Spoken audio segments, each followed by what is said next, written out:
Alors, bonjour à tous et bienvenue dans cette nouvelle vidéo donc de 2018. Alors, il m'appartient aujourd'hui effectivement de vous parler un peu des états généraux de la consommation à Diego Suarez. J'ai fait cette vidéo tout simplement parce que, enfin, principalement deux raisons. La première, c'est que il y a un phénomène un fait, si vous voulez, qui m'a interpellé, c'est que pour ceux qui s'en rappellent, j'avais réalisé en octobre 2017, j'avais été appelé pour débattre en fait sur les états généraux justement de la consommation. C'était à l'hôtel de ville. J'avais une publication là-dessus. Il se trouve que ça avait été filmé. Donc on a filmé le, l'événement donc du début jusqu'à la fin. Mais si vous voulez, grande fut ma surprise lorsque j'ai pris possession justement du DVD donc de l'événement, puisque comme il s'agissait d'un événement qui allait être retransmis sur la télévision locale, grande fut ma surprise lorsque j'ai découvert que une immense partie des choses que j'ai dites dans le cadre de cet événement avait été effacée. Alors en fait, après investigation, j'ai envie de dire, après quelques enquêtes que j'ai pu réaliser, il semblerait que l'intervention en entier en fait avait passé le filtre de la fameuse censure. Donc il y avait deux niveaux de censure. Donc c'est passé en censure à deux reprises. Donc alors naturellement, je n'étais pas le seul cible de censure puisque les autres intervenants également ont vu également une partie des choses qu'ils ont dit effacées. Alors, je ne suis pas là pour polémiquer là-dessus, ça n'est pas le problème. Heureusement, si vous voulez, il y a des plateformes aujourd'hui comme Facebook qui nous permettent effectivement de nous exprimer, des espaces d'échange comme ça, de nous exprimer de façon tout à fait libre, j'ai envie de dire. Et donc c'est ce que je suis en train de faire. Donc je suis là pour, si vous voulez, un peu revenir avec un peu plus de recul naturellement sur tout ce qui a été dit et tout ce que j'ai dit, bien sûr, dans le cadre de cet événement, mais également, enfin, la deuxième chose qui m'a interpellé, c'est que la semaine dernière, j'ai pu voir, en tout cas de mes yeux, le capoc de Madame Rose, qui est une variété de riz, qui est aujourd'hui sur le marché la meilleure, qui a coûté 6 000 francs le capoc. Donc le Madame Rose à 6 000 francs le capoc, c'est plus ou moins problématique. Vous aurez dit ça il y a 2 ans, que dans 2 ans, le Madame Rose sera évalué à 6 000 francs le capoc. Les gens auraient ri, hein, sauf qu'en ce moment c'est une réalité. Donc du coup, ces deux choses-là m'ont interpellé, je me suis dit il faudrait que je fasse une vidéo là-dessus. Je ne ferai pas beaucoup de vidéos cette année du fait que je suis en train de préparer ma thèse. N'empêche que je pense qu'il est de ma responsabilité et surtout que je veux m'inscrire effectivement en tant que leader d'opinion sur un certain nombre de sujets et en tant que prescripteur naturellement. Et je me suis dit il faudrait quand même que je fasse une vidéo là-dessus. Alors, dans le cadre de cet événement, la vidéo d'aujourd'hui va être un peu longue, hein, je vous le dis déjà. Alors, dans le cadre de cet événement, il y a eu 4 réponses. Alors, 4 réponses, excusez-moi, 4 questions, donc 4 groupes de questions principales à laquelle il a fallu répondre. Alors, je vais répondre une à une à chacune des questions qui avaient été posées et je vais vous dire exactement comment est-ce que j'y ai répondu. Et je vais apporter mes analyses un peu sur ces choses-là. Alors la première question qui avait été posée, c'était est-ce que la consommation actuelle à Diego Suarez est normale? Est-ce que la consommation actuelle à Diego Suarez est normale? Vous imaginez très bien que c'est une question un peu biaisée, tout simplement parce que il semblerait, à juste titre, que la consommation actuelle à Diego Suarez n'est pas normale, du fait que la consommation à Madagascar n'est pas normale, du fait que la consommation effectivement dans les pays, dans plusieurs pays du monde aujourd'hui n'est pas normale. Donc À partir de là, il va falloir effectivement apporter une explication à pourquoi est-ce qu'elle n'est pas normale. Alors, on va partir du cadre le plus global possible, effectivement, dans le monde entier, lorsqu'il s'agit de parler de consommation. Vous imaginez très bien que lorsqu'on ne peut consommer sans un revenu, sans un pouvoir d'achat, j'ai envie de dire, effectivement, il y a un outil qui permet effectivement de comparer effectivement cela entre les pays, c'est ce qu'on appelle la parité du pouvoir d'achat, hein, la PPA. Alors pour ceux qui sont un peu hostiles vis-à-vis du PPA, il faut savoir que même aujourd'hui, des indicateurs, notamment du PNUD comme l'IDH, intègrent la PPA dans leur analyse. Hein. L'IDH intègre effectivement la santé, l'éducation, l'espérance de vie à la naissance, corrigé donc du PPA.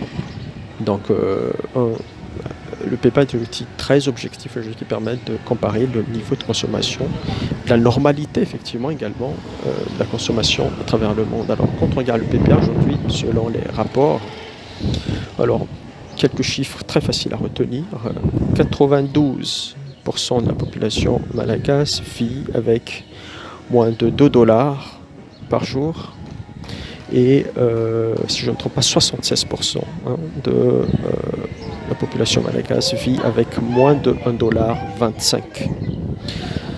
Ça veut dire quoi? Je vous laisse faire le calcul au cours du jour. 1 dollar, ça fait combien? Et vous imaginez très bien que ne serait-ce qu'à partir de ce critère de PPA, on peut tout de suite affirmer que la consommation n'est pas normale aujourd'hui à Madagascar et donc par ricochet à Diego Suarez. Donc voilà ce que je peux déjà dire tout de suite comme cadrage un peu macro, un peu de l'analyse si vous voulez. Alors naturellement, l'hypothèse de départ pour moi, pour essayer de restreindre un peu, puisque effectivement, s'il vous plaît, parler de consommation, ce serait hyper compliqué d'aller survoler la consommation de façon générale. Donc moi, puisqu'on parle de consommation, on parle de cherté de la vie, etc. Moi, je me suis dit, il faudrait restreindre finalement l'analyse sur l'aspect de la consommation en termes économiques dont vous ne pouvez pas vous passer. Et il s'agit à ce moment-là de ce qu'on appelle un peu la consommation incompressible. Mais notamment qui fait référence un peu à ce qu'on appelle les besoins primaires. Et donc, effectivement, en termes de consommation incompressible, il y en a une qui est tout à fait logique, qui est ce qu'on appelle les postes de dépenses en alimentation, donc les dépenses alimentaires. Donc ça, c'est important. Donc les dépenses alimentaires font partie des consommations incompressibles.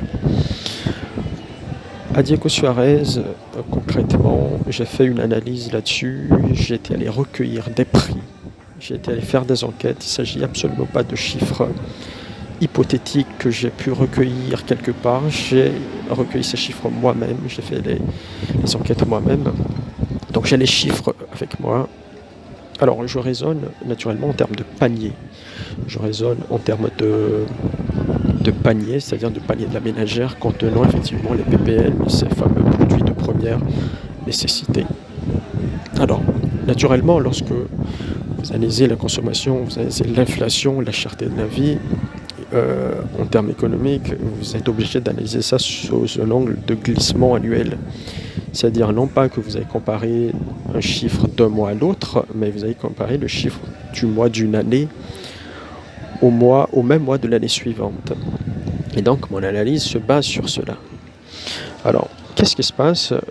On va prendre en fait 1, 2, 3, 4, 5, 6, je vais prendre 6 effectivement produits de ce panier de la ménagère. Le premier, ça va être le riz, d'accord?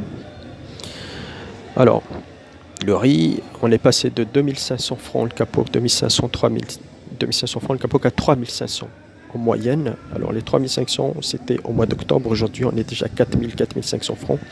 On est même à 6000 francs en ce qui concerne le Madame Rose. Alors pour moi, dans le cadre de cette analyse, j'ai laissé tomber 6000 parce que effectivement, ceux qui font de la statistique savent ce que c'est que ce qu'on appelle les aberrations, effectivement, puisque c'est une valeur extrême, 6000. Pour moi, c'est une valeur extrême. Pour moi, c'est absolument pas envisageable, mais c'est ce qui se passe aujourd'hui. On est là, c'est la réalité. Vous allez au marché, vous allez voir qu'on est à du Madame Rose à 6000. N'empêche que Hein. J'ai pas pris 6000, je me suis basé sur 3500 d'octobre. Ensuite, au niveau de la viande, on est passé de 45 000, 50 000 francs le kilo à aujourd'hui 80 000, 90 000 francs le kilo. D'accord, de la viande. Ensuite, en ce qui concerne les poissons, on est passé de 25 000 francs le kilo à 60 000 francs le kilo. D'accord, donc 25 000 à 60 000 francs le kilo. Alors, j'ai envie de dire, on a été sauvé, c'est en tout cas l'analyse qui a été sauvée de justesse par... mais je ne prends pas en compte cet aspect-là, puisque c'est tout à fait, je dirais, marginal, le fait qu'il y a eu cette année, et ça a occasionné effectivement de nombreux décès, et à leurs âmes, aux gens qui étaient décédés par rapport à ça, mais ça a causé de nombreux décès. À Diego Suarez, c'est les sardelles, les sardelles, ces petites sardines, les sardelles qui avaient effectivement été contaminées par les algues toxiques. Et donc ceux qui ont consommé ces sardelles-là, justement, beaucoup ont été hospitalisés, puis un bon nombre de personnes qui ont été tuées à cause de ça. Alors bien sûr, ça c'est quelque chose qu'il faut pointer du doigt, effectivement, puisque c'est quand même assez étrange que chaque année, on sait déjà que chaque année, à l'amorce de l'été, quand l'eau commence à devenir chaude, il y a toujours cette transformation en termes toxiques, si vous voulez, donc des algues qui sont consommées effectivement par les sardelles et un certain nombre d'autres poissons qui vont contaminer effectivement les gens sur Diego-sur-Aire. Donc à chaque année, j'ai comme l'impression qu'on n'anticipe pas le problème et qu'on ne fait qu'éteindre finalement le feu, si vous voulez. Et donc je pense que, et en tout cas j'espère que pour les prochaines, il y aura une dérogation par rapport à cette règle morbide, j'ai envie de dire, qui est chaque année quand même des décès comme ça dû à ces problèmes de poissons. Et donc du coup, vous imaginez bien que plus personne n'a consommé de poisson depuis cet épisode, mais en tout cas, je reste sur mes analyses, sur mes chiffres d'octobre 2017, qui étaient donc de 80 000 francs le kilo. Non, qui étaient de 60 000 francs le kilo. Ensuite, concerne l'huile. Alors l'huile, on est passé de 17 à 20 000. Mais en tout cas, l'huile, on va dire que ça oscille. Hein. On est entre 17 et 20 000. On tourne autour de 17 et 20 000. Le sucre roux, on est entre 11 000 et 15 000 francs le kilo. Et vous avez les morceaux de savon qui varient plus ou moins autour, en tout cas, de 3 500 francs. D'après les calculs que j'ai pu réaliser, on a en moyenne une hausse finalement de ce panier de la ménagère de l'ordre de 35%. 35% en matière économique. En l'économie, 35%, on est dans ce qu'on appelle une inflation galopante. On est dans ce qu'on appelle une hyperinflation. Donc là, je ne l'invente pas, c'est les chiffres qui le disent. On va revenir tout à l'heure sur les causes de cette hyperinflation, mais en tout cas, le fait est là. Ensuite, naturellement, n'oubliez pas qu'on est toujours en train de se poser la question, est-ce que la consommation est normale aujourd'hui à Diego Suarez? Donc, on va parler de la traçabilité, effectivement, de la consommation qui est quelque chose de très important également. La traçabilité, on n'en parle pas beaucoup, tout simplement parce que souvent, c'est un thème qui revient souvent en termes de management de la qualité. Effectivement, la traçabilité, mais on n'en parle pas beaucoup. Pourtant, c'est quelque chose de très important parce que la traçabilité fait référence à de la transparence. C'est-à-dire que est-ce que nous, aujourd'hui, à Diego Suarez, on est au courant des origines, des provenances des produits que l'on consomme? Et il ne s'agit pas tout simplement d'origine, de provenance, mais vous savez, il y a plusieurs choses. Lorsque c'est pas obligé que ce soit alimentaire. Alors là, j'ai cadré les choses sur l'alimentation, mais prenez le cas, imaginez que vous construisez une maison et que vous construisez une maison et que vous allez acheter par exemple des caillasses, par exemple. Vous achetez des caillasses. Je vois très bien que si vous analysez la traçabilité effectivement de ces cailloux-là, vous pouvez voir que on avait employé par exemple On avait employé dans des carrières des enfants pour extraire ces cailloux-là, etc. Donc à l'extérieur, ceci amènerait effectivement un certain nombre de problèmes, d'accord, et même des emprisonnements, puisque effectivement, il ne faut pas oublier que Madagascar adhère à un certain nombre de conventions qui font que normalement, vous n'avez pas le droit effectivement d'employer des enfants. Donc la traçabilité de la consommation, c'est ça, mais la traçabilité, je disais tout à l'heure, c'est la transparence au niveau des informations. Et effectivement, si vous prenez un produit, par exemple, un produit dont on parle beaucoup à plusieurs égards, tout simplement parce que c'est un produit qui marche beaucoup, c'est les poulets de chair. Souvent, lorsqu'on demande à quelqu'un qu'est-ce qui peut marcher, dans quoi je peux investir, j'ai envie d'avoir l'argent très rapidement avec un cycle de production assez court, on vous conseille souvent, allez-y, lancez-vous dans des poulets de chair, dans ce produit effectivement de consommation, des produits également de masse. Qu'est-ce qui se passe? Alors effectivement, puisque n'oublions pas que l'événement auquel j'ai participé est un événement de l'Union pour la protection des consommateurs. Et donc pour moi, il me semble important effectivement de communiquer. Alors, préparez-vous parce qu'aujourd'hui, je vais quand même probablement froisser beaucoup de sensibilité de certain nombre de lobby, mais c'est pas grave puisque ça reste quand même l'objectif de nos vidéos. Lorsque vous prenez la poulet de chair, par exemple, il est important de savoir que ce sont des animaux qui sont gavés. Ça, c'est important qu'on pense. Ce sont des animaux qui sont gavés. Qui sont gavés d'hormones de croissance, ils sont gavés de stéroïdes, ils sont gavés d'antibiotiques, ils sont gavés de pas mal de choses. Qui fait que ça peut occasionner ce qu'on appelle des troubles cardiovasculaires. Si vous en consommez en grande quantité assez régulièrement, vous avez ce risque-là. Donc, je parle de traçabilité, je ne vais pas rester longtemps là-dessus, mais la traçabilité est quelque chose de très important. Et donc, du point de vue de cette traçabilité, on peut déjà affirmer d'ores et déjà que la consommation n'est absolument pas normale à Diego-sur-Aise. Ensuite, après la traçabilité, il y a toute, effectivement, cette idée, ce volet un peu de l'après-consommation. C'est-à-dire, après la consommation, vous avez quoi? Après la consommation, vous avez tout ce qui est naturellement gaspillage alimentaire. Ça, c'est important. Donc, vous imaginez très bien. Alors, certains d'entre vous vont dire, oui, mais ton analyse va un peu trop loin, tu sors du cadre un peu, etc. Mais c'est pas grave, puisque de toute façon, plein de pays sont aujourd'hui en plein dedans, et je ne vois pas pourquoi est-ce que nous on serait à la traîne. Je pense qu'il est déjà temps de sensibiliser, que ce soit en matière de gaspillage alimentaire, qu'en matière de tri sélectif. Donc, gaspillage alimentaire, tout simplement parce que je pense que il est important, je veux sensibiliser les gens sur deux niveaux de choses. Le premier, c'est quelle technique est-ce que vous pouvez utiliser, par exemple, pour éviter que vos fruits ou vos légumes pourrissent très rapidement chez vous à la maison. Il y a plein de petites techniques comme ça que vous pouvez retrouver qui permettent de faire en sorte que vous pouvez garder des semaines vos fruits, vos légumes sans que ça ne pourrisse. Ça, c'est la première chose. Ou que ça ne pourrisse pas à la même vitesse. Ça, c'est la première chose. Et puis, naturellement, gaspillage alimentaire,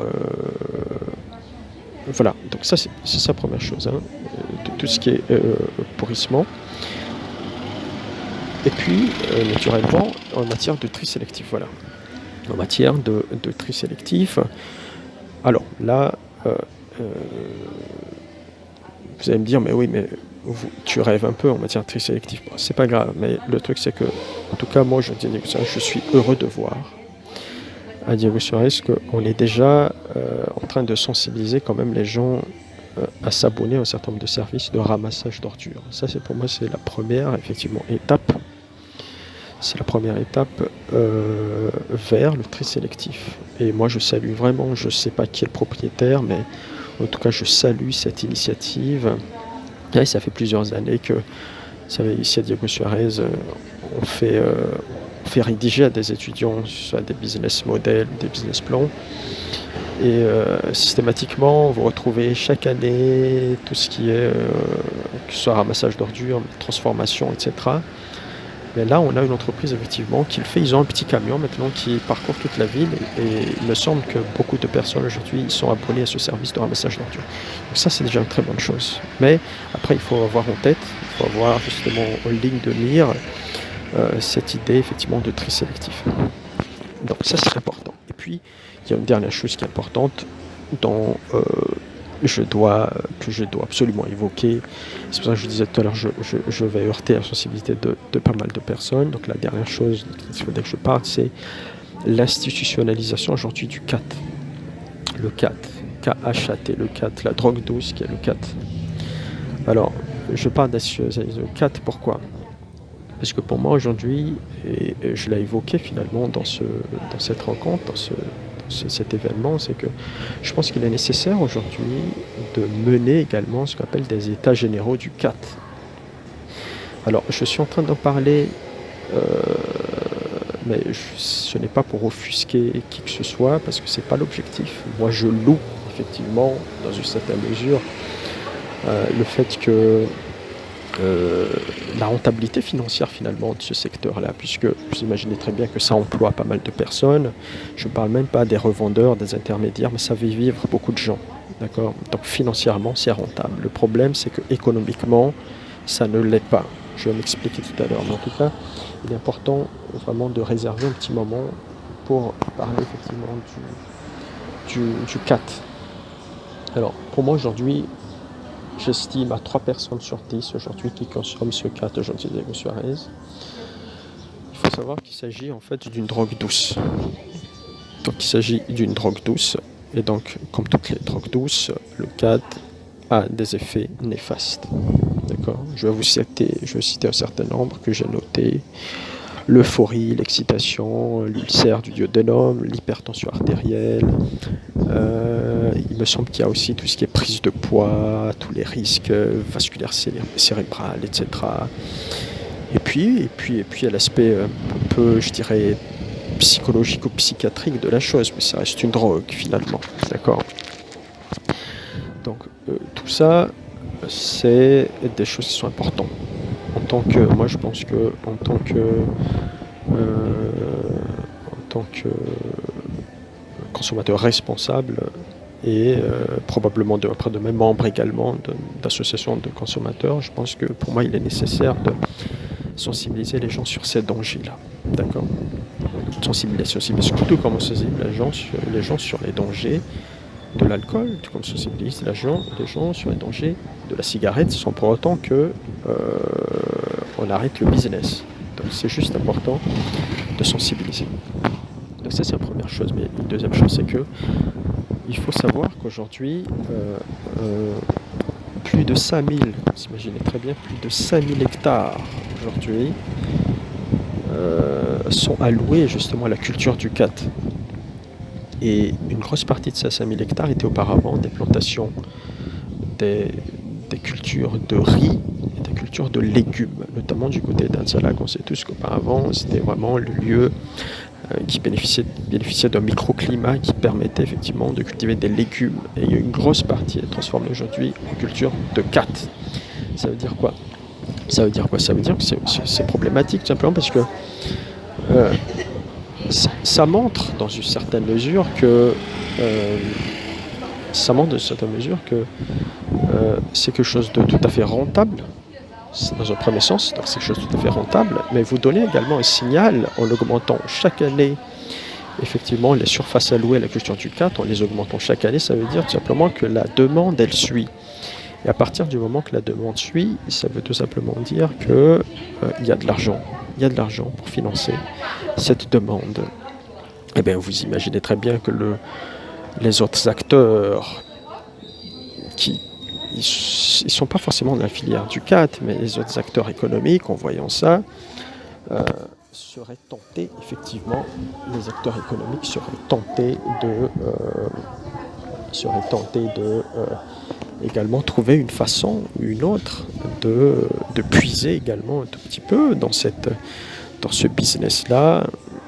Et donc vous voyez que on va revenir tout à l'heure sur ce phénomène-là de l'inflation, mais c'est un signal qui n'est pas forcément intéressant de se dire qu'il y a toujours de l'argent qui circule et qu'il y a toujours moyen de financer euh, l'agrandissement des exploitations de cadres et que finalement on est dans une espèce de loi de Sey, finalement pour les économistes qui s'en rappellent, la loi de Sey qui dispose effectivement que toute offre crée sa propre demande. On a l'impression qu'on est dedans aujourd'hui à Diego-sur-Aise, c'est que toute offre crée sa propre. Vous pouvez augmenter autant que vous voulez les surfaces de plantation, la productivité en matière de cadre, il y aura toujours preneur. Donc ça c'est un mauvais signal à mon sens qui est donné au marché. Alors bien sûr, et je vais poursuivre effectivement mon analyse. Ça pose effectivement un troisième niveau de problème qui est un niveau, si vous voulez, d'équilibre économique. Pourquoi ça pose un niveau d'équilibre économique? Tout simplement parce que, dans un certain sens, le fait qu'il y ait des agents économiques comme les ménages, et c'est les ménages d'ailleurs qui achètent le CAT, qui continuent finalement à alimenter, qui continuent à s'alimenter et à acheter régulièrement, journalièrement pour un certain nombre de personnes, ce CAT fait que vous financez des activités qui ne sont pas des activités économiquement rentables. Et c'est ça le problème, parce que c'est pas une activité économiquement rentable. Ça, c'est la première chose. Mais la deuxième chose, c'est que on parlait tout à l'heure de drogue douce. Et effectivement, lorsqu'il s'agit de drogue douce, ça plonge la personne, comme je disais tout à l'heure, dans une torpeur, une espèce de torpeur, dans une espèce d'état second qui fait que ces personnes-là ne peuvent pas, ces consommateurs de CAT, ne peuvent pas s'adonner à des activités économiquement rentables non plus. Vous comprenez? Et là, je vais revenir à ça tout à l'heure, surtout par rapport aux jeunes, c'est que, notamment, à Madagascar, comment vous allez faire effectivement? Comment vous allez faire à Madagascar, qui fait partie des pays en développement, naturellement, et que normalement vous devez trouver une façon de résister au choc économique qui se révèle. Et comment est-ce que vous allez faire si vous êtes effectivement dans cet état second que le CAT vous apporte? Donc on va y revenir tout à l'heure, mais en tout cas, économiquement, je dis financièrement, ça peut être rentable, en tout cas économiquement, ça n'est absolument pas rentable. Le CAT n'est absolument pas rentable. Donc ça, c'est quelque chose de très important. Et puis, naturellement, tout ce qui est aspect un peu sécurité, tout ce qui est problème de sécurité. Alors, le problème de sécurité, il est très simple. Hein. Ça, c'est écrit noir sur blanc. Le CAT est aujourd'hui indexé comme facteur d'aggravation des phénomènes de banditisme à Diego-sur-Aise. D'accord? Pour deux raisons. La première, c'est que dû à l'excitation du fait que c'est une drogue douce, vous pouvez effectivement, ça dépend des personnes, mais il y en a qui techniquement peuvent faire des choses qu'ils n'oseraient pas faire de façon générale du fait de la drogue, de l'effet de la drogue. Et puis la deuxième chose, c'est que effectivement, à un moment donné, pour quelqu'un qui est addict au CAT, vous imaginez très bien qu'il va falloir qu'il finance son achat de CAT. Et donc, financer à tout prix son achat de CAT vous amène effectivement à faire des choses qui vont aller effectivement au-delà des règles. Donc ça, c'est très important. Donc c'est pour ça que voilà, il y a plein de choses à dire en matière de CAT qui méritent effectivement des états généraux vraiment du CAT aujourd'hui à Diego-sur-Aise, ne serait-ce que des problèmes effectivement de santé publique et des problèmes économiques.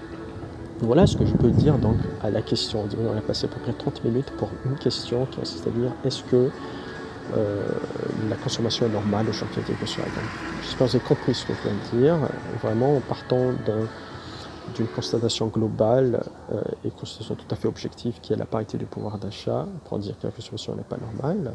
On est passé ensuite à travers des chiffres pour appuyer l'argumentaire, l'idée que on est dans une hyperinflation de l'ordre de 35%, et là j'ai pris des hypothèses basses, d'accord? On est de l'ordre de 35%, de taux d'inflation.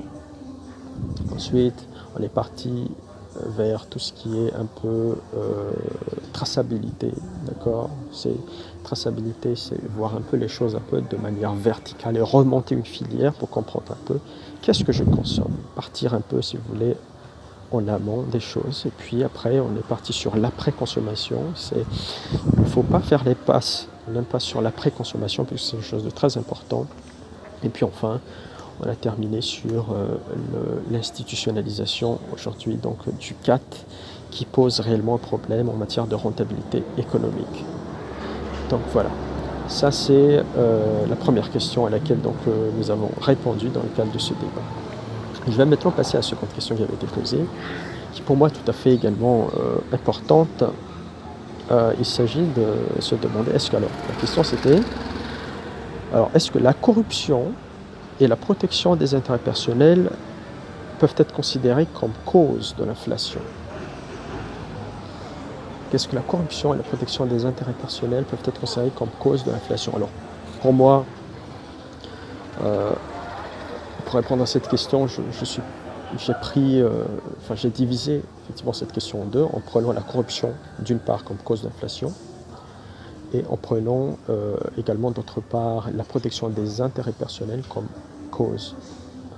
autre cause donc, de l'inflation. Alors, naturellement, est-ce que la corruption et la protection des intérêts personnels peuvent constituer des causes d'inflation? Effectivement, ça peut constituer des causes d'inflation. La raison est très simple. On va prendre la corruption d'un côté. Une ville comme Diego Suarez, puisqu'on cadre toujours les choses par rapport à Diego Suarez, une ville comme Diego Suarez est une ville importatrice. Vous allez me dire, mais comme toutes les villes, on est une ville portuaire.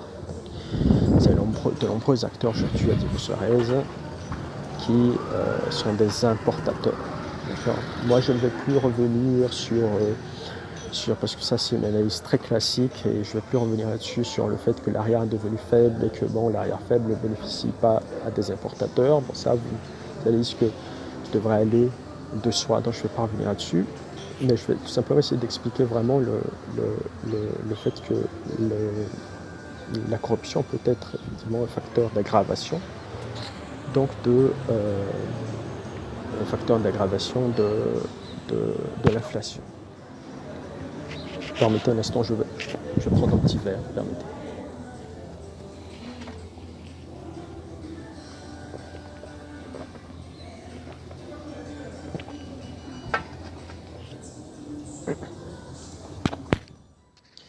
Bien, alors, on poursuit. Alors, ce que je disais tout à l'heure, c'est que, est-ce que c'est un facteur d'aggravation de corruption? Alors, c'est simple. Vous prenez un acteur économique comme un importateur. Vous imaginez très bien qu'une grosse majorité des choses que l'on consomme aujourd'hui sont des produits importés. D'accord? Eh bien, l'importateur, qu'est-ce qui se passe du point de vue de l'importateur? C'est très simple, c'est que il va faire venir des produits de l'extérieur. Et si vous vous mettez à sa place, vous allez tout de suite comprendre que il se trouve dans du sale drap, tout simplement, parce que quand vous importez, vous vous mettez en fait, vous vous retrouvez dans une chaîne, si vous voulez, d'approvisionnement, dans une chaîne logistique d'approvisionnement. Et lorsque vous importez, il y a des documents administratifs, d'accord. Donc il y a un niveau déjà de la chaîne d'approvisionnement. Vous avez également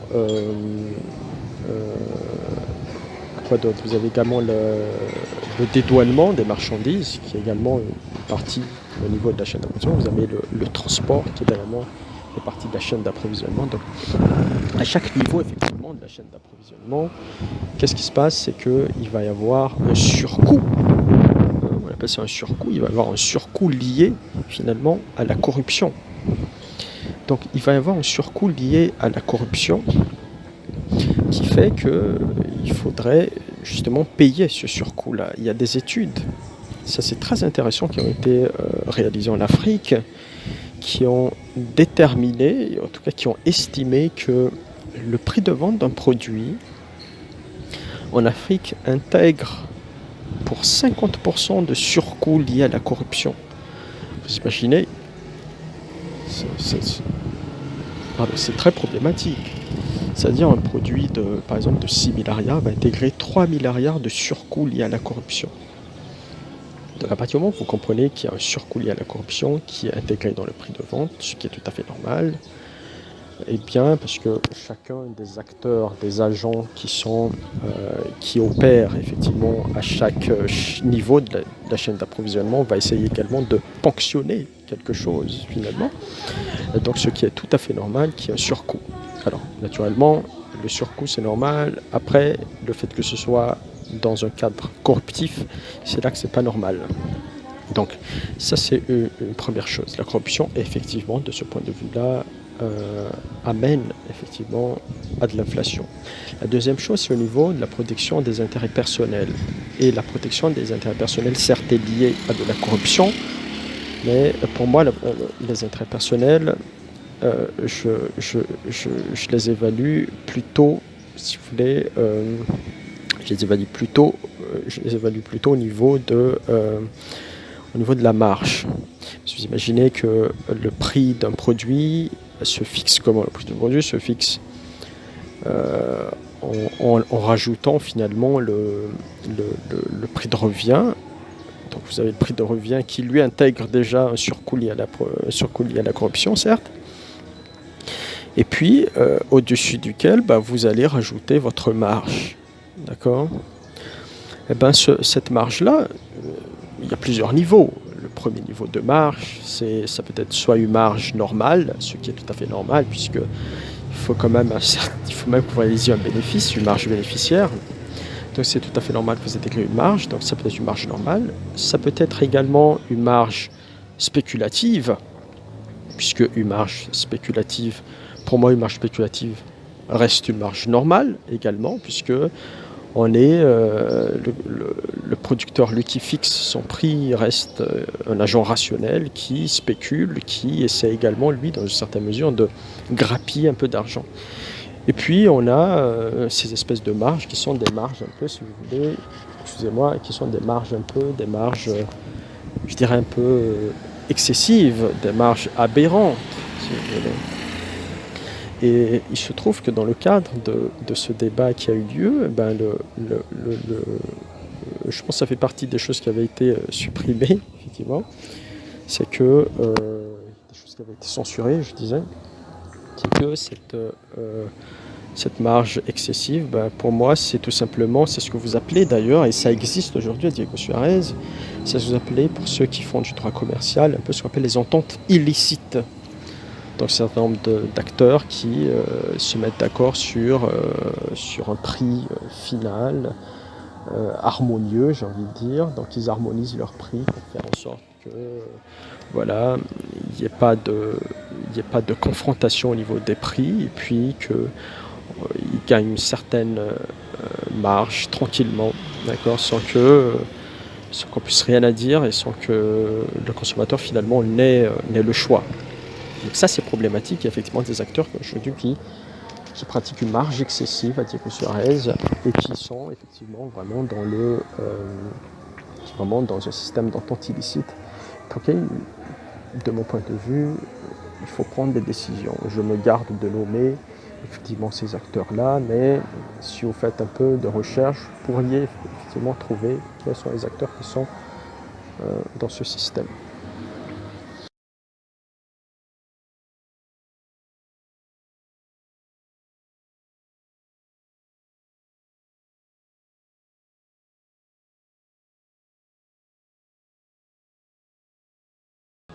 Alors, très bien. Donc, je suis revenu.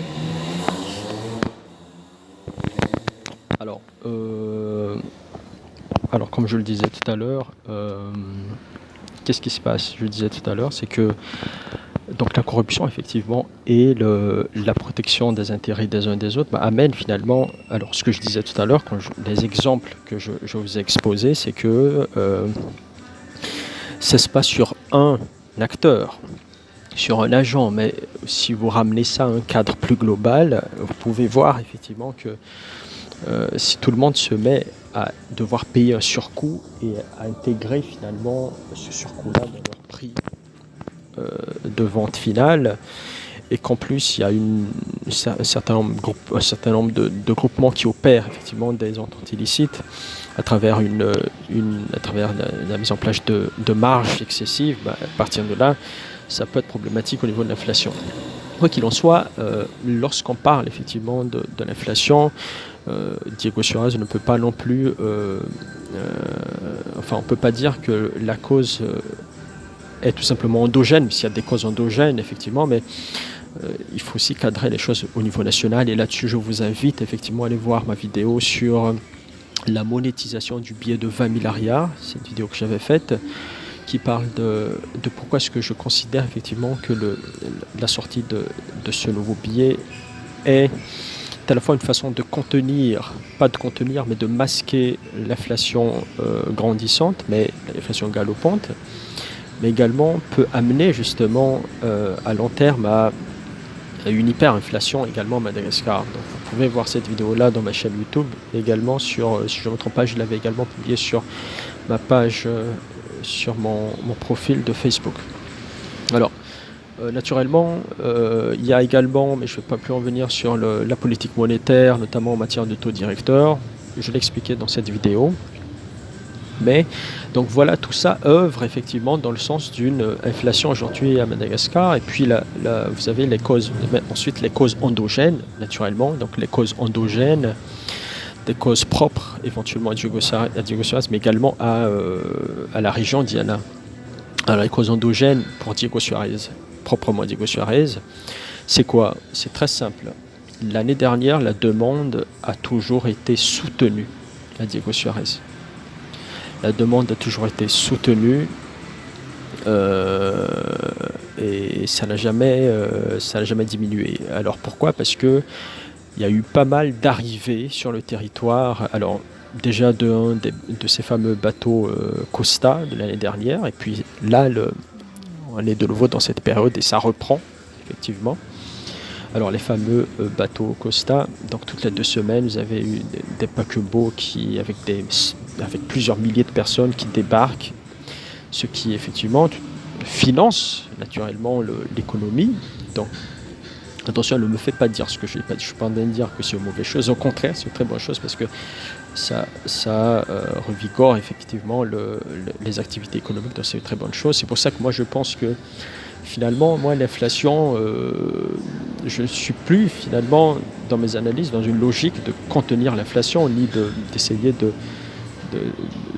trouver une façon de promouvoir une idée de désinflation, c'est-à-dire de diminuer le rythme de l'inflation, la vitesse d'inflation. Mais la seule solution, à mon sens, si on va y revenir après, c'est plutôt d'essayer d'augmenter les revenus pour essayer effectivement que ça puisse suivre finalement cette élévation du coût de la vie. Donc ça c'est une première chose, l'inflation par la demande, qu'on appelle d'ailleurs, c'est vraiment le fait que la demande a toujours été soutenue l'année dernière à travers tous ces paquebots pendant toute la période de début d'année de l'année dernière. Il y a eu systématiquement des paquebots toutes les 2 semaines qui venaient sur Diego Suarez. Ça c'est la première chose. Ensuite, vous avez eu l'année dernière tout ce qui est un peu ZKB, effectivement, parce que pratiquement toutes les confessions ont fait leur ZKB l'année dernière. Les Anglicans, les FJKM, les catholiques, ils ont fait des ZKB à Diego Suarez. Donc, naturellement, il y a un phénomène migratoire, je veux dire conjoncturel, qui s'est opéré. Et puis, bien sûr, c'est pour ça que je dis, notamment l'inflation par la demande, c'est quelque chose que vous ne pouvez rien y faire parce que aujourd'hui, si vous regardez les chiffres, il y a environ à peu près 18 000 personnes qui migrent en fait chaque année dans la région Diana. Excusez-moi, pardon. Donc 18 000 personnes qui migrent chaque année dans la région Diana.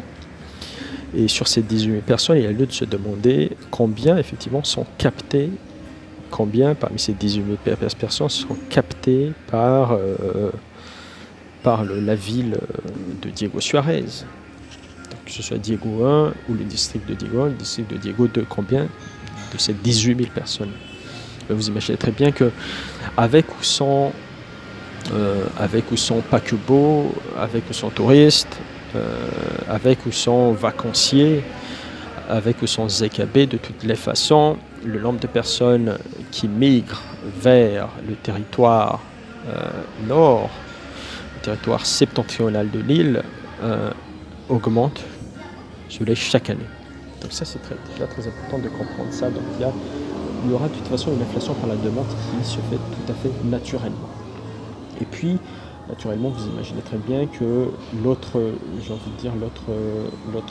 cause endogène qui est tout à fait naturelle également, c'est l'inflation par les coûts. L'inflation par les coûts, tout simplement parce que Diego est très éloigné des centres névralgiques de l'île, c'est-à-dire de la capitale. Et du fait de cet éloignement, vous imaginez très bien que les coûts de transport sont élevés également. D'accord ? Les coûts de transport étant élevés, et si vous rajoutez également à ça le surcoût dont je parlais tout à l'heure, les surcoûts, et là je vous invite à aller voir ma vidéo précédente, c'était une de mes toutes premières vidéos sur la recrudescence finalement du phénomène de vindicte populaire à Madagascar, où là où j'ai parlé effectivement du manque de confiance des personnes, de la population de façon générale, aux forces de l'ordre. Et donc voilà, si vous ajoutez sur ce surcoût lié effectivement à cette espèce de forme de redevance mais corruptive versée aux forces de l'ordre à chaque étape de la route qui mène vers Diego Suarez, vous voyez très bien que les prix vont intégrer un surcoût lié à cette corruption. Donc voilà ce que je peux dire sur la corruption et la protection des intérêts personnels, effectivement, comme cause, finalement, de l'inflation. Donc, troisième question.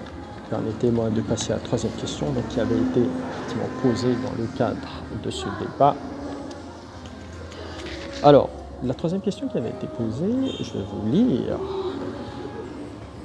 Alors, la question, c'est qu'avez-vous à dire concernant l'inflation exorbitante des viandes, du riz, de l'électricité et de l'eau à Diego Suarez? Et il y a une deuxième question qui vient avec, c'est qu'en est-il de la mauvaise qualité des prestations de services? Donc, qu'avez-vous à dire concernant l'inflation exorbitante des viandes? Donc, il y a plusieurs produits qui sont cités là, hein, la viande, le riz, l'électricité et l'eau à Diego Suarez. Puis, qu'en est-il de la mauvaise qualité des prestations de services? Alors, on va commencer par l'eau et l'électricité, puisque c'est le plus facile. Alors, l'eau et l'électricité, c'est très simple. L'eau et l'électricité, c'est très simple. Pourquoi? Parce qu'aujourd'hui,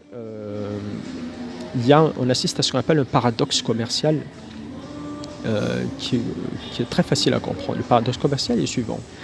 C'est que le carburant aujourd'hui, le prix du carburant à Madagascar, il est péréqué.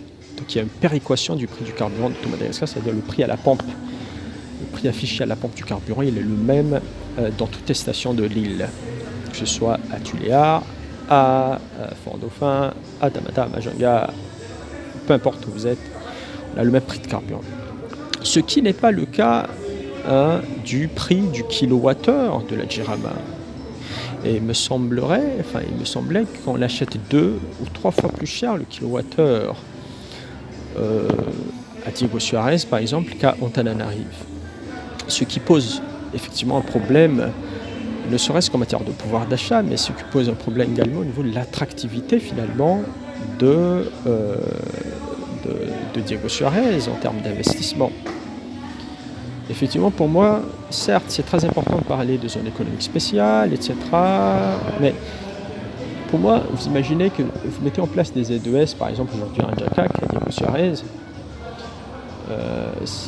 et que voilà, vous allez assister à une fiscalité incitative, tout va être fait en sorte justement de faciliter les investissements. Mais imaginez très bien que si à côté, la grande ville de Diego Suarez, qui se trouve juste à côté, on reste dans un contexte, je dirais, fébrile, et dans un contexte où il est très compliqué de vivre, on aura un développement, je dirais, pas harmonieux, mais un développement en tout cas inégal, ça peut poser des problèmes sociologiques à long terme. Et moi, je le dis de façon très claire. Ce n'est pas l'objectif aujourd'hui, pas pour développer ça, mais en tout cas, c'est très important aujourd'hui, avant même parler pour moi de ZES, de ZES, chacun sa façon de le lire, disons l'économique spéciale. Pour moi, je pense qu'il y a un préalable, c'est déjà d'essayer quand même de trouver des solutions par rapport à la ville, à la grande ville, si vous voulez, de Diego Suarez. Donc ça, c'est quelque chose de très important.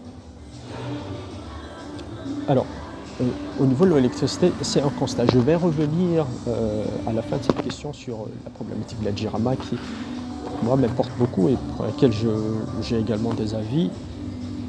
Mais voilà déjà un constat sur ce différentiel qu'il y a entre le carburant, la distribution de carburant, de l'essence, du gasoil, etc. et l'eau, électricité, donc le prix du kilowattheure, le prix de l'eau au nord et par rapport à d'autres régions de Madagascar. Ensuite, la viande. Alors, la viande, également, il y a deux choses très importantes à comprendre en matière de viande. La première, c'est que pourquoi est-ce que la viande aujourd'hui est devenue un produit de spéculation? Pourquoi est-ce que la viande, j'ai même envie de dire, est devenue un produit de luxe? Pourquoi la viande coûte aussi cher? Vous imaginez très bien que maintenant, si vous allez faire votre bazar, comme on dit, un bazar, si vous allez faire votre bazar, au marché, au bazar, à Mtsen, etc., vous imaginez très bien qu'avec 50 000 francs, ça va être très compliqué. Hein? Comme on dit, je suis Zalzal, non, vous m'avez 50 000, 50 000 francs pour aller faire le bazar. Puisque tout a augmenté. Tout a augmenté. Même les légumes, mesdames, messieurs, légumes. D'accord? Il y a encore, au moment où je fais cette vidéo, le 2 février, il y a encore 2 semaines, non, pardon, il y a encore 3 semaines, il y a des légumes qu'on pouvait avoir à 10 000 francs. Aujourd'hui, les légumes, vous allez au bazar, aujourd'hui, les légumes sont à 35 000. Les légumes sont à 35 000. Donc ça, c'est problématique. Mais bon, on est en train de parler de viande, la viande devient un produit de spéculation. Pourquoi? Tout simplement, c'est très facile. Déjà, c'est une problématique de sécurité. Ça, c'est la première chose. C'est une problématique de sécurité. C'est-à-dire que, et moi, c'est quelque chose dont j'ai été témoin et que je vis, et c'est pour ça que je le dis très clairement. À l'époque, c'était l'année dernière, en 2017, pendant plusieurs semaines, alors je ne connais pas le terme exact pour le dire, mais en malgache de chez moi, on dit Maneski Aoumbi. Il y avait des voleurs, effectivement, qui volaient des ébus du côté de Joffreville, du côté de Sakaram, etc., et qui ramenaient justement ces bœufs-là, et qui ne prenaient pas la route nationale, mais qui prenaient des chemins un peu, je dirais, détournés. Et un de leurs chemins, c'est de passer devant ma maison, parce que j'habite à côté d'Arachar, de l'aéroport, pour ceux qui connaissent. Et donc, il me laissait même les gardiens autour, là, quand ils passaient, il dit hey, Dirangatin, restez à l'intérieur. Dirangatin, que tu peux le problème. Restez à l'intérieur, sinon vous allez avoir un problème. Donc les gardiens n'osaient pas trop s'interposer, mais voilà, les gens passaient là avec des bœufs, et puis les chiens aboyaient, etc., dans les maisons, dans les habitations autour. J'avais même déjà informé, je me rappelle, des agents de police là-dessus. Je leur ai dit vraiment, si vous vous mettez en guet-apens à côté de chez nous, je vous garantis que vous allez prendre finalement des voleurs la main dans le sac. Mais bon, le guet-apens n'a jamais pu se faire, mais les vols de zébus sont des choses récurrentes depuis quelque temps. Et puis, l'autre phénomène, et c'est la cause principale finalement de la hausse du prix du zébu aujourd'hui à Diego Suarez, c'est, comme je disais tout à l'heure, c'est devenu un produit de spéculation. Et comme c'est devenu un produit de spéculation, le bœuf, le zébu, les producteurs, les éleveurs de zébu préfèrent aujourd'hui vendre leurs zébus là où on achète les zébus plus chers qu'à Diego Suarez. Eh bien, à vous de réfléchir, je vous laisse 5 secondes. Dans quelle ville ou dans quelle région est-ce qu'on achète les zébus plus chers du fait du développement, du fait de la hausse des prix de la vanille qui fait que beaucoup de gens deviennent riches du jour au lendemain? C'est dans la Sava. C'est dans la Sava. C'est-à-dire les gens préfèrent aujourd'hui aller vendre les gens préfèrent aller vendre leurs zébus dans la Sava où apparemment on achète plus cher les zébus qu'à Diego Suarez. Donc, à partir de là, ça pose un problème. À partir de là, ça pose un problème en matière de consommation. Vous imaginez très bien. Et que les fournisseurs justement de zébus préfèrent finalement, donc il va y avoir un manque de l'approvisionnement à ce moment-là. Ils préfèrent vendre dans la Sava. Donc ça c'est, vous imaginez très bien que c'est tout simplement problématique. Alors on va poursuivre au niveau du riz. Et là-dessus, il y a pas mal de choses à dire au niveau du riz. Pourquoi est-ce qu'on insiste à une inflation exorbitante au niveau des prix du riz aujourd'hui à Diego Suarez? Alors, moi je suis content en tout cas, que ce que j'ai dit finalement en octobre s'est révélé vrai. Je l'avais dit très clairement. C'est que si le gouvernement, je l'ai dit en octobre 2017, ne commence pas déjà dès aujourd'hui, parce qu'il y avait une raison pour laquelle je l'ai dit, c'est que les prix du riz n'avaient pas diminué en 2017 à Diego Suarez. D'accord? Je ne connais pas dans les autres, je ne sais pas comment ça s'est passé dans les autres villes, mais à Diego Suarez, le prix du riz, alors que chaque année normalement, à partir des fêtes après les fêtes du 26 juin, la fête nationale, on assiste à une baisse du prix du riz, et ce jusqu'à la période de soudure, jusqu'à Mniassara, jusqu'à une période de soudure, jusqu'en été si vous voulez, jusqu'au mois d'octobre par là, jusqu'au début de la période de pluie.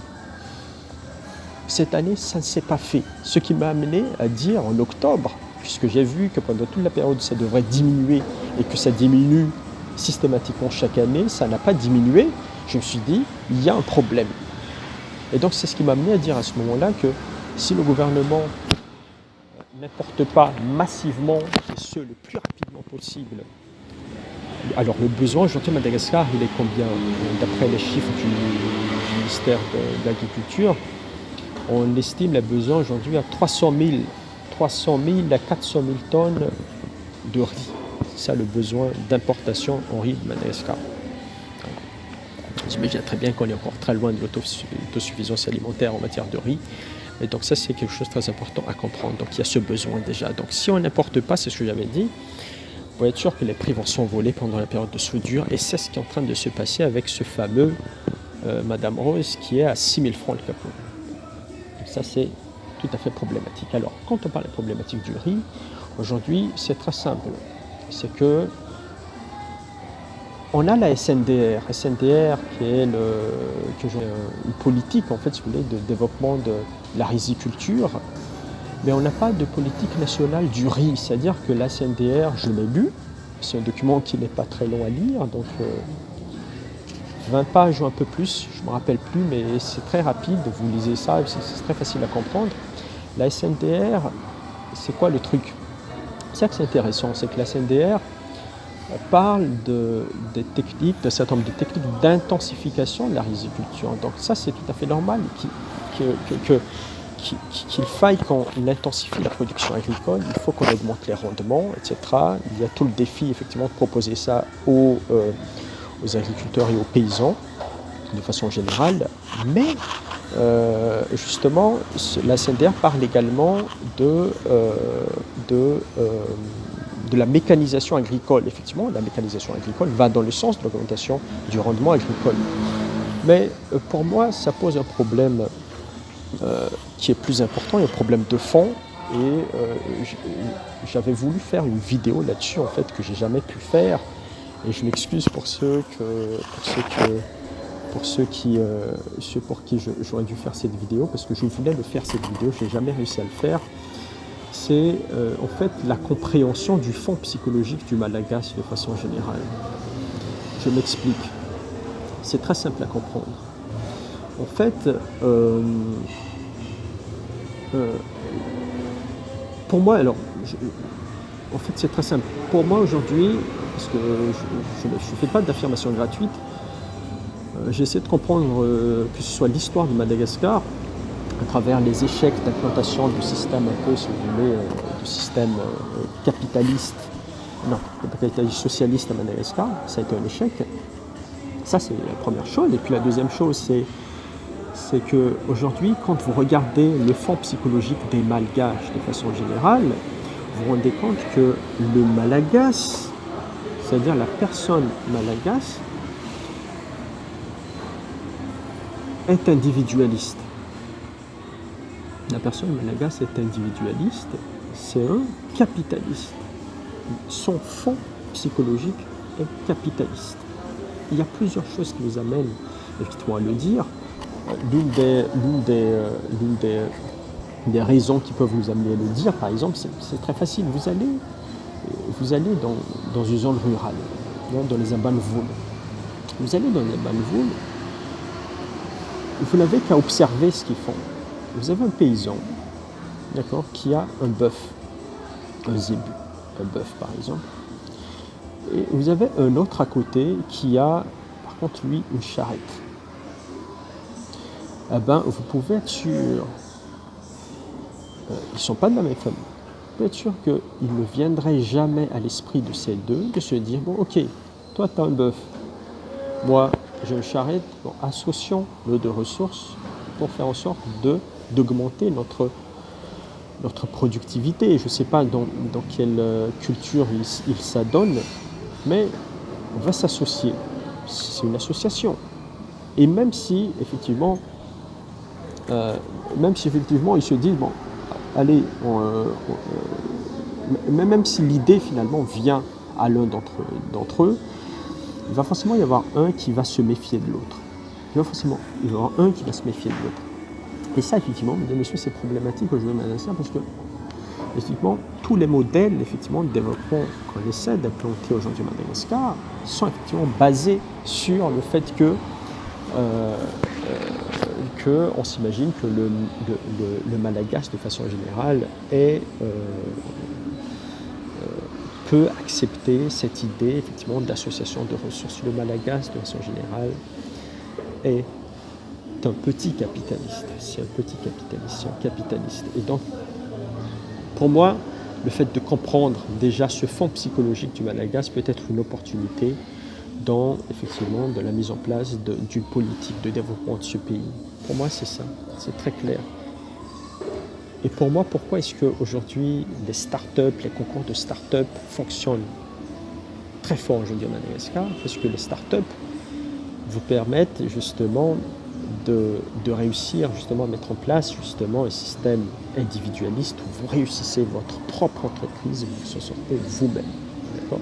Même si, certes, certains vont s'associer, mais l'idée c'est vraiment, vous savez, les startups c'est plus ou moins américain. Il y a l'idée un peu de monter un business model, je monte mon business model, d'accord, j'écris un business plan, j'essaie de trouver un financement et ça devient une success story, je gagne beaucoup d'argent. Il y a cette idée souvent qui anime les jeunes et qui leur donne envie finalement de créer leur propre entreprise. D'accord? Et donc pour moi, c'est ce qui explique vraiment, c'est ce fond psychologique qui explique la réussite et ce phénomène start-up qui est en train d'exploser aujourd'hui à Madagascar. Ça, c'est quelque chose de très important. Il faut que nos gouvernants aujourd'hui comprennent. D'accord? Et donc si on continue à œuvrer pour des modèles, je m'excuse, je suis en train de partir un peu, mais œuvrer pour des modèles qui ne sont pas individualistes. Et je prends le cas, on va revenir après sur la mécanisation agricole, hein, mais je prends le cas par exemple des projets aujourd'hui de développement à Madagascar. Mais c'est le cas également dans le Nord. Prenez le cas des projets de développement aujourd'hui à Madagascar. souvent les projets de développement pour accorder un crédit par exemple, d'accord, ou pour, pour mettre en place des projets par exemple, eh ben, il faut, pour pouvoir adhérer à ce genre de système, il faut créer par exemple souvent des coopératives, créer des groupements, créer des associations, c'est-à-dire on ne finance pas les activités si il n'y a pas une... on finance pas les activités s'il n'y a pas une... si c'est pas au nom d'un groupement, d'une association, etc., d'une coopérative. Mais lorsque vous allez un peu au fond des choses, lorsque vous effectivement faites un peu des enquêtes, vous essayez de voir un peu, mais qui sont les gens qui sont membres de ce groupement? Vous allez vous rendre compte finalement qu'au bout du compte, ça reste quand même des gens de la même famille. Hein. C'est souvent des gens qui se connaissent déjà depuis longtemps. C'est-à-dire que je ne m'associe pas avec des gens que je ne connais pas. Loin de moi l'idée, parce que je ne fais pas confiance, je fais confiance en personne. Loin de moi cette idée. Donc à partir de là, ça devient effectivement un problème. Alors que tous les modèles de développement aujourd'hui sont basés sur le fait qu'on s'imagine que le Malagasy, de façon générale, est prêt à associer ses ressources avec d'autres, est prêt à s'associer pour pouvoir justement prétendre à tel ou tel je dirais, tel crédit, telle aide financière, ou tel appui technique de la part des projets, etc. Donc ça, c'est quelque chose de très important. Il faut que nos gouvernants comprennent. D'accord ? Moi, je souhaite vraiment que dorénavant, les modèles, et je ne cesserai de le dire, dorénavant, les modèles de développement aujourd'hui, les modèles de développement futurs, on essaie d'implanter Madagascar, il faut qu'ils prennent en compte vraiment cet aspect un peu... il faut qu'ils prennent en compte cet aspect un peu individualiste, hein, celui du Malagasy de façon générale. Mais je ne vais pas partir longtemps là-dessus, mais c'est quoi l'intérêt? L'intérêt de ce que je dis là, c'est très simple. L'intérêt, c'est que si vous voulez faire de la mécanisation agricole, vous imaginez très bien que la mécanisation agricole, acheter une machine agricole, c'est pas pour un hectare, c'est pas pour 2 hectares, d'accord? C'est pas pour 3 hectares, c'est pas pour 5 hectares. Vous achetez une machine agricole, vous achetez un gros tracteur, etc., parce que vous avez plusieurs centaines d'hectares, et que c'est plus possible, justement, par la force du bras. Mais plusieurs centaines d'hectares, ça veut dire simplement qu'il faudrait que tous les paysans qui ont chacun de petites parcelles s'associent, d'accord, pour faire en sorte d'unifier leurs biens. Une fois qu'ils unifient leurs biens, ils vont créer une association et puis ils vont acheter une machine. Mais vous imaginez bien que, voilà, c'est pour ça que pour moi la SNDR ne prend pas en compte déjà, mais c'est pas que la SNDR, mais de façon générale, on ne prend pas en compte finalement ce fond psychologique du Malagasy de façon générale. Et puis voilà. Et donc la politique nationale du riz, pour moi, doit être mise en place. Il faudrait qu'on ait une politique nationale du riz qui intègre certes la SNDR, d'accord, mais qui prend en compte également tout ce qui est en amont, tout ce qui est en aval, comment est-ce qu'on va faire, mettre en place des systèmes de comptoirs de riz, etc. Donc tout ça, c'est des choses qui sont importantes. Donc voilà ce que je peux dire sur le riz. Donc pour moi, je pense que l'autosuffisance alimentaire reste encore très loin, et que je pense qu'il faut vraiment essayer de trouver une façon, parce que vous savez le problème, et ça a une répercussion d'un point de vue économique, parce que aujourd'hui on est dans une année électorale, on est en 2018. Et comme on est dans une année électorale, vous imaginez très bien que l'argent a son importance, a une importance capitale dans les stratégies, dans les enjeux de chaque candidat, etc., mais également des gouvernants en place. Qu'est-ce qui se passe? C'est que si vous devez, c'est la question qui se pose d'ailleurs, si vous devez importer 300 000 à 400 000 tonnes de riz, je ne sais pas combien ça vaut, mais vous imaginez bien que il va falloir trouver une devise. Il va falloir trouver des devises pour importer cela. Pardon. Et donc, d'où viennent les devises? D'où viennent les devises? D'où vont venir les devises pour importer ces 300, 400 000 tonnes? D'où est-ce que ça vient? Vous imaginez bien que si on va commencer à faire de la création monétaire pour pour avoir ces devises, inflation monétaire, mesdames, messieurs, augmentation de la masse monétaire en circulation, inflation. Un truc classique. Donc, voilà. Je tenais juste à poser un peu cette problématique-là. Maintenant, qu'en est-il effectivement de la Jirama? J'en ai parlé tout à l'heure. Il n'y a pas une péréquation effectivement des prix au niveau de la Jirama, contrairement au prix du carburant à la pompe. Ça, c'est le paradoxe commercial. Mais quoi qu'il en soit, pour moi aujourd'hui, c'est très simple. Mais pour moi, c'est probablement peut-être un manque de volonté politique ou il y a probablement d'autres causes qui font qu'on n'y va pas, très franchement. Hein, mais la solution, elle est très simple aujourd'hui. La solution est très simple. Il s'agit tout simplement, pour moi, si vous voulez régler le problème du Jirama, il s'agit tout simplement de passer par ce mot que l'on n'aime pas beaucoup à Madagascar, et je ne sais pas pourquoi, mais quand on passe par là, vous pouvez être sûr que ça va se développer. Moi, c'est la privatisation. Alors, il y a un juste milieu entre ceux qui veulent une privatisation sociale, une privatisation totale, et ceux qui se disent, qui sont un peu très nationalistes, qui se disent non, il ne faut pas vendre de société d'État, ça suffit. Puis il y a un juste milieu qui est la privatisation partielle, c'est-à-dire que c'est très simple. L'État va garder le système, les réseaux de distribution, d'accord? L'État va garder ça. On va privatiser ce qui est en amont, on va privatiser ce qui est en aval. Parce que je sais très bien que quand on privatise en amont, souvent, ces mêmes personnes-là veulent quand même également commercialiser. Hein. Regardez Telma, par exemple. Telma fait venir Internet par la mer, en trompe particulière. Mais c'est Telma également qui commercialise naturellement donc ils sont en amont et en aval qui commercialisent ce produit-là. Donc de façon générale, et ça c'est tout à fait normal que ceux qui font venir, ceux qui produisent veulent également commercialiser. Mais pour garder, et pour justement pour ces personnes-là qui crient sur tous les toits qu'il ne faudrait pas. Donc pour moi c'est très simple. Et moi je pense qu'il faudrait quand même que l'État garde quand même un minimum là-dessus. Donc pour moi c'est très simple, il faut partir sur la privatisation partielle et garder tout ce qui est grid. Et puis l'État peut mettre en place ce système de smart grid, le réseau de distribution intelligente. Le réseau de distribution intelligente qui fait que, par exemple, si on a besoin effectivement s'il y a une surconsommation, par exemple, l'a dit Rocherez, mais que il y a un Majunga en excès, donc on peut dérouter effectivement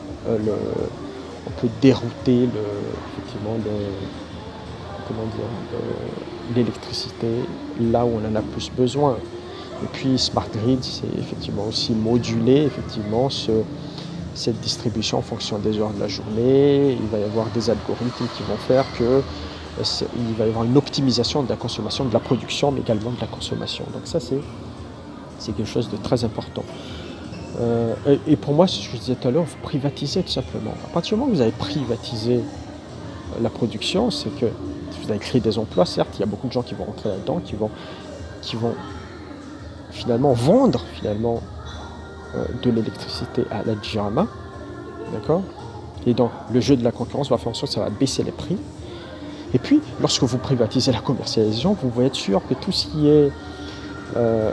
est branchement illicite, câble illicite, tout ce qui est mauvais payeur, etc., vous pouvez être sûr que tout le monde va payer ce qu'il doit. Ça, c'est tout à fait naturel. Donc pour moi, c'est très simple et c'est très facile à faire. Vous privatisez la production et vous privatisez la commercialisation. L'État malagasy garde tout ce qui est réseau de distribution. Donc voilà un peu ce que je peux dire sur cette problématique de la Jirama. Alors, la deuxième question qui avait été posée, toujours dans ce groupe de questions, c'était qu'en est-il de la mauvaise qualité des prestations de services? Alors, quand on avait parlé de prestations de services, on avait évoqué également tout ce qui est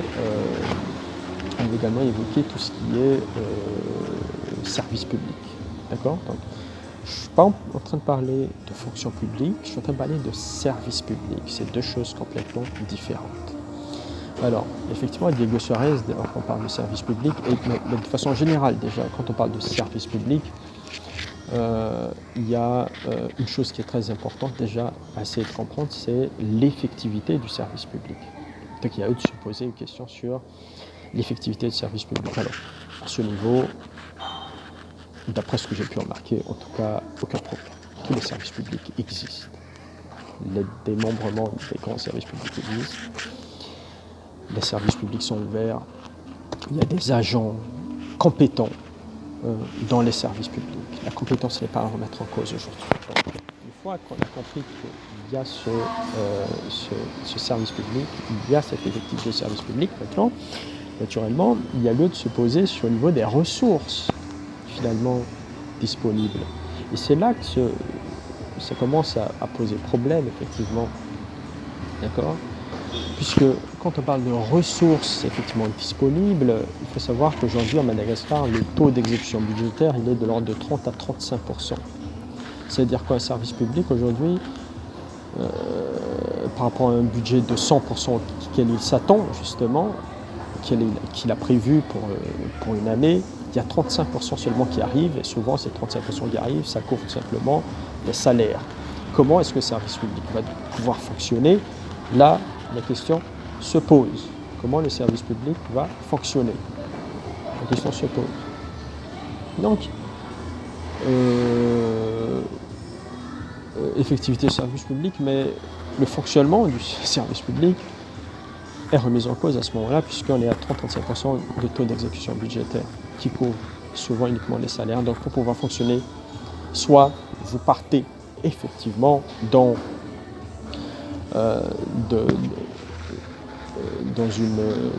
une demande d'un surplus par rapport effectivement à vos prix de services habituels. Donc vous demandez de l'argent pour pouvoir financer cela.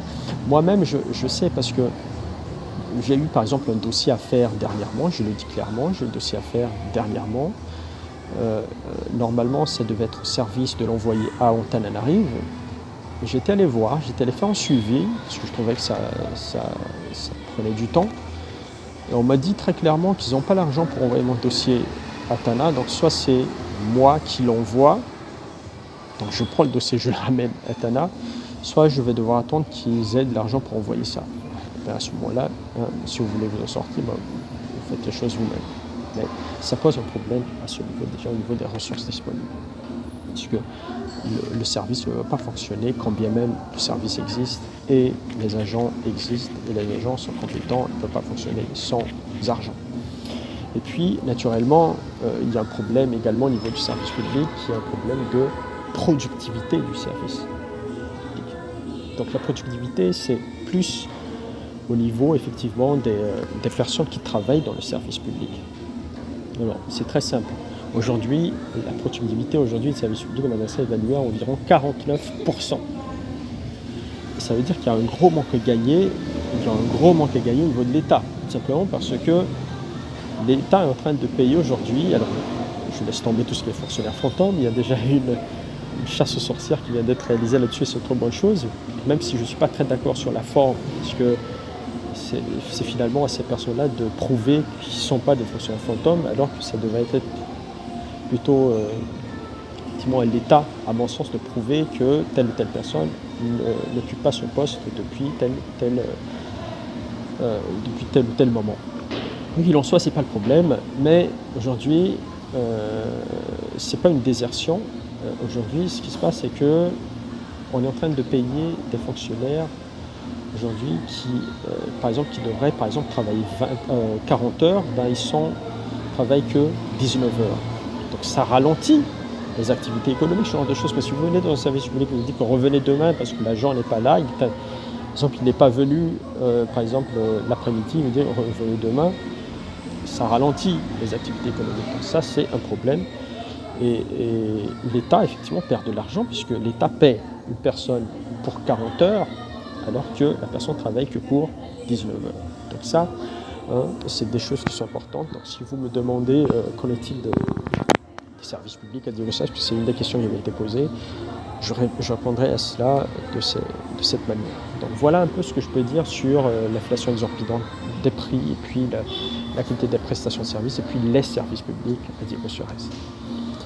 Voilà. Alors, permettez-moi de boire un petit coup. De boire un coup, pardon.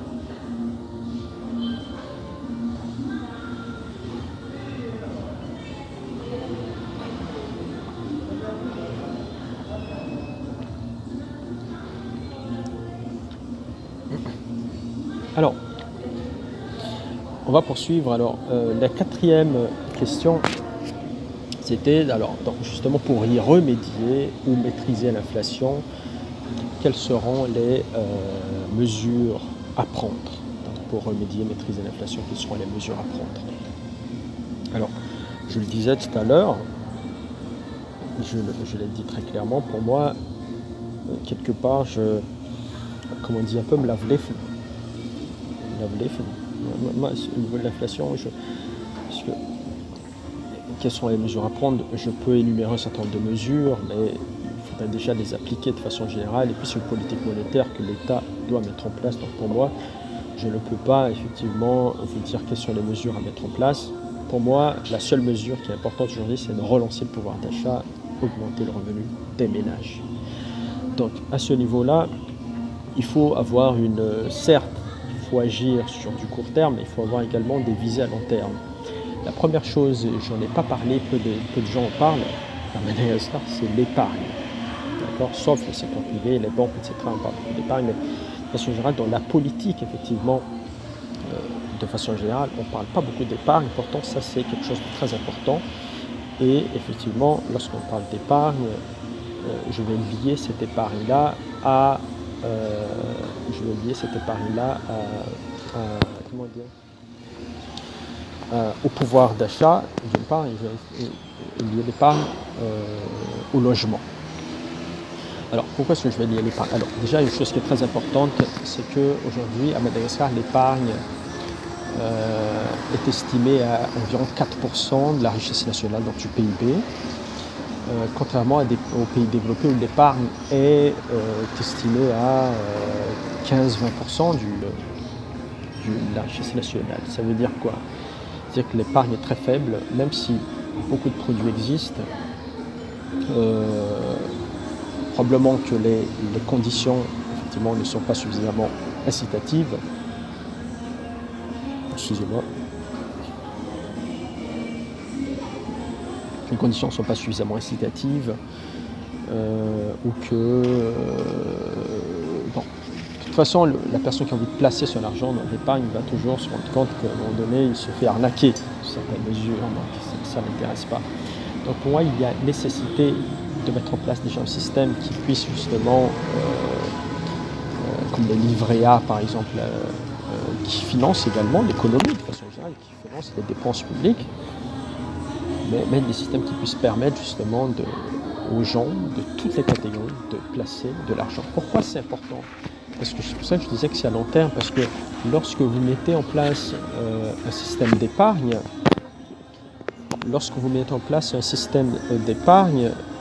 pour moi, le poste de dépense le plus important aujourd'hui en matière de consommation incompressible pour les ménages, et je l'ai remarqué, c'est le logement. C'est pas tout le monde qui a la chance effectivement de vivre dans une maison, qui a la chance d'acheter une maison, de vivre dans une maison qui lui appartient. C'est pas tout le monde qui a cette chance. Et donc souvent, ça peut aller très vite à 30, 40%, voire 50% du salaire qui est affecté au logement. Donc pour moi, la solution, elle est très simple, c'est de permettre aux gens de placer de l'argent avec des conditions suffisamment incitatives, des conditions, des taux d'intérêt suffisamment intéressants, de faire en sorte qu'au bout de 5 c'est trop, je dirais que c'est trop rapide pour se faire suffisamment d'argent pour construire, mais ça dépend évidemment du capital initial que vous placez, mais au bout de 10 ans par exemple, c'est pour ça que c'est vraiment à long terme, au bout de 10 ans, 15 ans, la personne peut retirer de l'argent qui va lui permettre de construire une maison et se débarrasser finalement de ce poste de dépense important qu'est le logement afin de pouvoir augmenter son pouvoir d'achat. Donc pour moi, l'augmentation du pouvoir d'achat, c'est une stratégie à long terme qui va passer par finalement l'épargne, la mise en place de produits afin d'épargner et permettre aux gens de se libérer de ce poste de dépense très important qui est le logement. Ça, c'est la première chose. Ensuite, la deuxième chose, c'est vraiment de la sensibilisation, si vous voulez. Et c'est pour ça que je vous disais tout à l'heure, je regrette vraiment ce phénomène CAT, tout simplement parce que c'est devenu une drogue dure, ce qui fait que les gens soient dans une torpeur. Je disais tout à l'heure, d'un point de vue économique, d'un point de vue de l'argent économique, ça ne donne pas quelqu'un qui va se trimer, d'accord, qui va se creuser les méninges pour pouvoir se sortir d'une condition difficile dans laquelle elle se trouve. Effectivement, il y a des études qui sont faites là-dessus et non pas qui sembleraient, mais c'est quelque chose de tout à fait vérifié, c'est que dans un pays à faible revenu comme Madagascar, dans un pays en développement comme Madagascar, la façon de faire face au choc, la façon de faire face à la pauvreté, la façon de faire en sorte d'avoir une résilience, si vous voulez, d'avoir une résistance par rapport à cette pauvreté, c'est de pratiquer la multi-activité, ce qu'on appelle également la polyactivité, c'est d'avoir plusieurs activités qui vont permettre d'avoir plusieurs sources de revenus et d'avoir suffisamment de revenus qui vont permettre justement de vivre de façon plus ou moins décente. Donc ça, c'est quelque chose de très important et qu'il faut essayer de promouvoir la polyactivité. Et moi, j'incite vraiment les jeunes, et j'arrête pas d'en parler dans mes cours, etc. Ne misez pas que sur un cheval, ne misez pas, faites plusieurs choses à la fois, essayez de trouver plusieurs choses. Ça voudrait dire tout simplement il va falloir de la force mentale, de la force physique, pour pouvoir être en mesure de pratiquer plusieurs choses à la fois. Mais il faut le faire. C'est comme ça que vous allez voir que, effectivement, en matière de, ça on le dit souvent, en tant qu'orientateur, puisque je travaille dans un projet de l'AUF en coopération avec l'Université nationale, qui s'appelle le projet PIPOM, et en tant qu'effectivement orientateur, c'est-à-dire responsable dans l'orientation et l'insertion professionnelle, c'est ce qu'on dit souvent aux étudiants, c'est que, certes, faites quelque chose qui vous passionne, ça on le dit souvent, mais il faut aussi comprendre que la passion peut venir après. La passion peut venir avec l'argent. D'accord ? Vous n'êtes pas obligé de partir immédiatement sur un métier que vous aimez ou un métier qui va vous payer un max, mais partir sur quelque chose et vous allez voir que petit à petit, vous avez probablement, du fait des rentrées d'argent, d'augmentation de revenus, vous allez aimer cette chose-là et vous allez vraiment vous trimer. Donc ça, c'est très important. Et pour moi, l'augmentation du revenu, je suis de cet avis de dire que la multi-activité, la polyactivité va participer, contrairement aux pays riches. Les pays riches, effectivement, la multi-activité est vue plutôt comme une faiblesse. C'est-à-dire que vous faites de la polyactivité parce que, apparemment, peut-être vous n'avez pas suffisamment de compétences.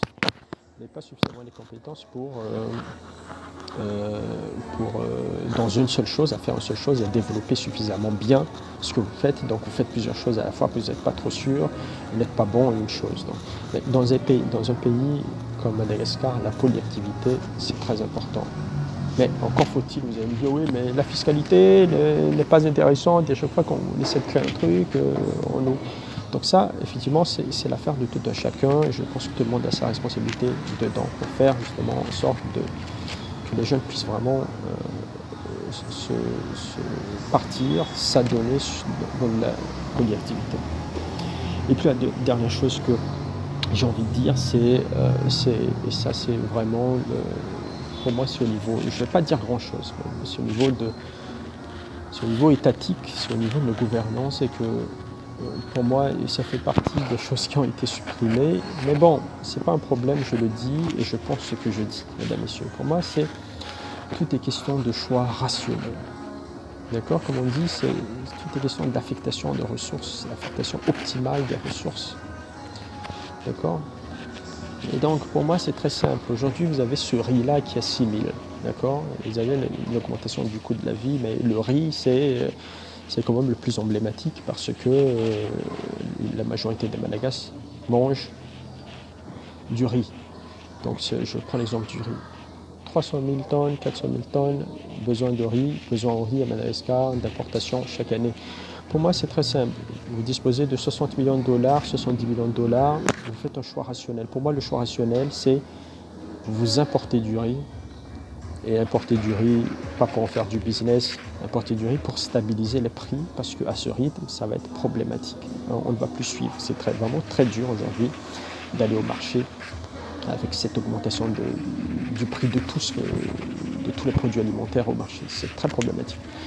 Et donc, si vous avez de l'argent, n'allez pas le faire dans de la consultation populaire, n'allez pas verser ça faites ça dans ce qui peut, le peuple sera redevable et comprendra ce que vous faites. Les gens ne sont pas suffisamment bêtes, les gens ne sont pas bêtes, ils comprennent toujours qu'il y a un effort qui est fait. Donc pour moi, c'est ça, quand je parle de choix optimal de ressources, d'affectation de ressources, c'est vraiment vous disposez d'une certaine somme, de certains montants, l'État a un certain montant, a une certaine somme, affecter ça dans quelque chose qui va impacter sur la vie des gens. D'accord? Donc ça, c'est ce que je voulais vraiment dire. Et puis bon, je dis qui va impacter sur la vie des gens, mais ce qui impacte sur la vie des gens également, c'est tout ce qui est un peu système de protection sociale, les filets sociaux, de sécurité. J'en ai parlé dans ma vidéo sur la Vindicte populaire Madagascar. Je vous invite à le revoir. Là où j'expliquais un peu ce que c'est les filets sociaux de sécurité et pourquoi est-ce que c'est important et ça impacte aussi bien à court terme qu'à moyen, long terme sur la vie de la population. Donc ça, c'est des choses qui sont importantes. Donc voilà un peu ce que je peux dire comme mesure, et c'est ce que j'ai dit dans le cadre du débat, comme mesure qui va permettre effectivement d'augmenter le pouvoir d'achat des gens de façon générale. Donc moi, je suis vraiment de logique d'augmenter le pouvoir d'achat et non d'essayer de contenir à tout prix l'augmentation du coût de la vie. Pour moi, ce qui est important, c'est vraiment l'augmentation du pouvoir d'achat. Alors, on a fait un tour de table, ensuite on prend le mot de la fin, donc tout le monde essaie de dire quel mot de la fin il voudrait exprimer. Alors pour moi, mon mot de la fin, j'ai parlé de la gouvernance, mais pour moi, mon mot de la fin, je vais changer le mot gouvernance par le mot émergence, parce que c'est le mot à la mode actuellement, le mot émergence, tout le monde en parle. Et pour moi, c'est très simple. Et moi, je m'adresse aux jeunes. C'est aux jeunes que je m'adresse aujourd'hui. Mesdames, messieurs, l'émergence, c'est pour Madagascar. D'accord? L'émergence, c'est pour Madagascar. C'est ça que j'ai envie de dire. Nos politiques et tous ceux qui nous gouvernent vont mettre en place quoi? Des projets de société, des projets politiques. Celui qui va être élu va mettre en place un projet pour Madagascar, je dis bien pour Madagascar. Ça se trouve, ça va impacter sur votre vie à vous, mais ça se trouve, ça ne va pas vous impacter. Ça ne va pas impacter sur votre vie. C'est vrai que même dans les pays riches, vous avez quand même des pauvres. D'accord? Même dans les pays riches, vous avez des personnes en situation précaire.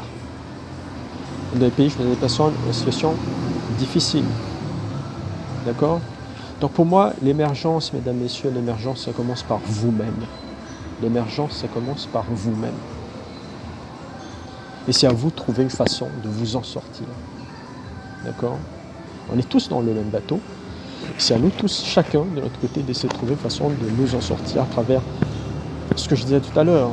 Moi, ces solutions que j'avais proposées, inflation, etc., c'est à vous d'essayer de trouver des façons, d'accord, d'augmenter vos revenus. De trouver une façon de vous débarrasser effectivement de ces charges qui pèsent très lourd. Trouver une façon de vous motiver suffisamment pour exercer plusieurs activités à la fois, puisque une seule activité ne va probablement pas vous apporter suffisamment de revenus pour vous permettre de vivre normalement. Compte tenu de la cherté de la vie, versez-vous dans la polyactivité. Donc ça, c'est un peu mon mot de la fin, c'est l'émergence, mesdames, messieurs, ça commence par soi-même. D'accord? Voilà, écoutez, je vous remercie. On a passé quand même 1 heure, à peu près 35 minutes ensemble. Donc je remercie tous ceux, je suppose que c'est pas tout le monde qui va réussir à écouter cette vidéo jusqu'à la fin, mais en tout cas je vous remercie et je vous dis à très bientôt. Au revoir.